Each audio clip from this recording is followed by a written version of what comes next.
10 محرم کا کو یا پورا مہینہ محرم کا جو ہے وہ اس کے اندر سبیلیں لگانا پانی کی، یہ کوئی خاص اس کو مہینے کو خاص کر کے حضرت حسین رضی اللہ تعالیٰ عنہ کی شہادت کے حوالے سے واقعہ کربلا کو سامنے رکھ کے یہ کہاں تک جائز ہے اور کہاں تک؟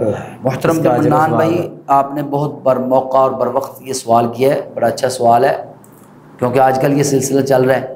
بات یہ ہے کہ محرم الحرام کو یا 9 محرم یا 10 محرم کو باقاعدہ سبیلیں لگانا اور یہ سارا کچھ کرنا، پہلے جب آپ بات کر چکے ہیں کہ رسول اللہ صلی اللہ علیہ وسلم اس دن روزہ رکھتے تھے، صحابہ بھی روزہ رکھتے تھے، 9 کا بھی روزہ رکھے اور 10 کا بھی روزہ رکھے۔ اب یہ چیز اس کے الٹا کہ نہیں، روزہ رکھنا اور سبیلیں لگانا دو متضاد چیزیں ہیں، تو اس کا مطلب ہے کہ یہ سنت سے ثابت نہیں ایسا۔ اور دیکھیں حسین رضی اللہ تعالیٰ کے نام کی نیاز دینا، ان کے نام کی سبیل لگانا، تو یہ تو اسلام میں جائز ہی نہیں ہے۔ ان کی عزت اپنی جگہ پر ہے، ادب اپنی جگہ پر ہے، احترام اللہ کی قسم ہم سے زیادہ ان کے ساتھ کوئی احترام نہیں کر سکتا، ان کا کوئی ادب نہیں کر سکتا جتنا ہم کرتے ہیں۔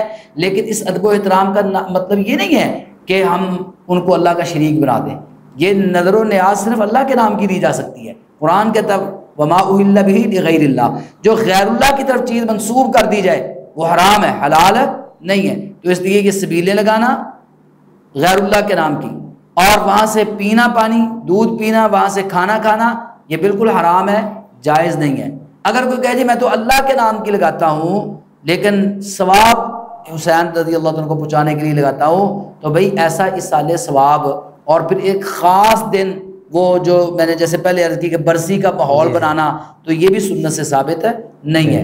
دونوں کام ہی غلط ہیں، اس لیے اس سبیلوں سے بچنا لازمی ہے۔ اور تیسری بات یہ ہے کہ دیکھیں غم ہو، اگر غم ہو تو بندہ روٹی چھوڑتا ہے کہ کھاتا ہے؟ چھوڑ دیتا ہے۔ لوگوں کی تو روٹیاں چھوٹ جاتی ہیں، جی غم ہے کھایا نہیں جاتا، یہاں پر کھلایا جا رہا ہے، تو یہ غم منایا جا رہا ہے کہ ڈرامے بازی کی جا رہی ہے؟ یہ غم نہیں ہے، یہ تو کام خراب کیا جا رہا ہے نا۔ غم حسین ہے تو پھر روزہ رکھو، وہ پیاسے تھے نا، وہ بھوکے تھے، تو پھر روزہ رکھ کے بھوک اور پیاس برداشت کرو نا، ان کی سنت پہ عمل کرو، نہ کہ تم یہ سبیلیں لگاؤ۔ تو اس لیے یہ اس طرح کی سبیلیں بالکل جائز نہیں ہے، اور روزہ رکھنا چاہیے 9-10 محرم کو۔ 9 محرم کو بالخصوص اور 10 محرم کو، زیادہ تر 9 محرم کو یہ قبروں پہ جا کے مٹی ڈالی جاتی ہے۔ ہاں یہ بڑا اہم سوال ہے، یہ اور سمجھا جاتا ہے کہ اس دن جو ہے نا یہ قبروں پہ جانا لازمی ہے، اور اس کی فضیلتیں بھی بیان کی جاتی ہیں۔ یہ بھی آج کے دور کی بدعت ہے۔ رسول اللہ صلی اللہ علیہ وآلہ وسلم سے ایسی کوئی بات ثابت نہیں ہے، صحابہ سے کوئی بات ثابت نہیں ہے۔ واقعہ کربلا کے بعد بھی محدثین سے، علماء سے، صحابہ سے یہ بات ثابت نہیں ہے کہ کسی نے 10 محرم کو جا کے اس طرح یا 9 محرم کو جا کے قبروں پہ مٹی ڈالی ہو، ان کو لوپا پوتی کی ہو، یا ان کے اوپر جا کے کوئی اگربتیاں جلائی ہوں یا پھول ڈالے ہوں۔ یہ آج کے دور کی بدعت، اور افسوس کی بات یہ ہے کہ 9 محرم کو اور 10 محرم کو قبرستان کے اندر ایسا ماحول ہوتا ہے جیسے لوگ پکنک منانے آئے ہوئے ہیں۔